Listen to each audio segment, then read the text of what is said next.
বিশাল সমুদ্রের উপর ভাসছে ৩০ তলা বিল্ডিং, সঙ্গে নিয়ে স্কুল, কলেজ, হাসপাতাল, stadium, shopping mall, park, hotel, বিনোদন কেন্দ্র। কি নেই সেখানে? তবে সবচেয়ে অবাক করা বিষয় হলো, এই শহরের কোনো স্থায়ী ঠিকানা থাকবে না, কারণ প্রতি ২ বছর পর পর এটি ঘুরে আসবে পুরো পৃথিবী। এই ভাসমান শহরের নাম ফ্রিডম শিপ। প্রায় ১ মাইল দীর্ঘ এই জাহাজের উচ্চতা হবে ৩০ তলা ভবনের সমান। বিশাল এই কাঠামো তৈরি করতে ব্যয় ধরা হয়েছে প্রায় ১,২০০ কোটি পাউন্ড।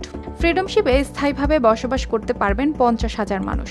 এছাড়া আরও ১০,০০০ পর্যটক ও স্বল্পমেয়াদী দর্শনার্থীর জন্য থাকবে আলাদা ব্যবস্থা।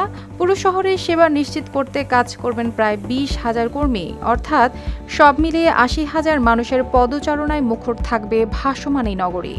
বর্তমানে বিশ্বের সবচেয়ে বড় যাত্রীবাহী জাহাজ হলো স্টার অফ দ্য সিজ, কিন্তু ফ্রিডম শিপ হবে তার চেয়েও অনেক বড়। এতটাই বড় যে এতে স্টার অফ দ্য সিজের তুলনায় প্রায় ৮ গুণ বেশি মানুষ থাকতে পারবেন। জাহাজটিতে থাকবে গবেষণা ভিত্তিক অত্যাধুনিক হাসপাতাল, শিশুদের জন্য প্রাথমিক বিদ্যালয় থেকে কলেজ পর্যন্ত শিক্ষার ব্যবস্থা। ৪টি ডেক বরাদ্দ থাকবে ব্যাংক, আর্থিক প্রতিষ্ঠান, দোকানপাট ও বাণিজ্যিক কার্যক্রমের জন্য। ফোটানোর ঝামেলা ছাড়াই নিরাপদ পানির জন্য ঘরে আনুন পিওরিট। কল করুন 16627। বিনোদনের ব্যবস্থাও হবে চোখ ধাঁধানো। থাকবে বহুতল হোটেল, ১৫,০০০ আসনের stadium, convention centre, water park, ২টি জাদুঘর ও একটি সিম্ফনি হল। বিশাল অ্যাকোয়ারিয়ামে সাঁতার কাটার সুযোগও থাকবে। রাতভর গান ও নাচ উপভোগের জন্য থাকবে বিশেষ নৈশ ক্লাব। আর খাবার প্রেমীদের জন্য থাকবে ২ তলা বিশিষ্ট বিশাল ফুড হল। জাহাজের সর্বোচ্চ অংশে থাকবে ৮টি হেলিপ্যাড।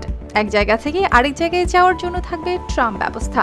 যারা হাঁটতে পছন্দ করেন তাদের জন্য থাকবে ১৫ মাইল দীর্ঘ হাঁটার পথ ও ৩ একর জুড়ে সবুজ পার্ক। নকশায় রাখা হয়েছে একটি ফুটবল মাঠও, যেখানে ভবিষ্যতে কনসার্ট ও বিভিন্ন অনুষ্ঠানের আয়োজন করা যাবে। তবে এত বড় হওয়ায় ফ্রিডম শিপ কোনো বন্দরে ভিড়তে পারবে না, তাই এটি আন্তর্জাতিক জলসীমায় অবস্থান করবে। যাত্রীদের আনা নেওয়ার জন্য ব্যবস্থা করা হবে ফেরিবহর। অন্যান্য ক্রুজ শিপও এর পাশে নোঙর করতে পারবে। ফ্রিডম ক্রুজ লাইন ইন্টারন্যাশনালের প্রধান নির্বাহীর দাবি, মানুষের আগ্রহ এতটাই বেশি যে চাইলে একটির বদলে ৩টি জাহাজ নির্মাণের যৌক্তিকতাও দেখানো সম্ভব।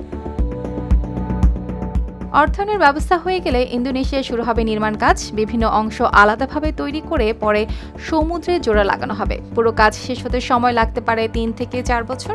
উদ্যোক্তাদের দাবি, পারমাণবিক শক্তি ব্যবহারের কারণে কার্বন নিঃসরণ কম হবে, পাশাপাশি সমুদ্রের বর্জ্য ও দূষণ পরিষ্কার করতেও ভূমিকা রাখতে পারে এই প্রকল্প।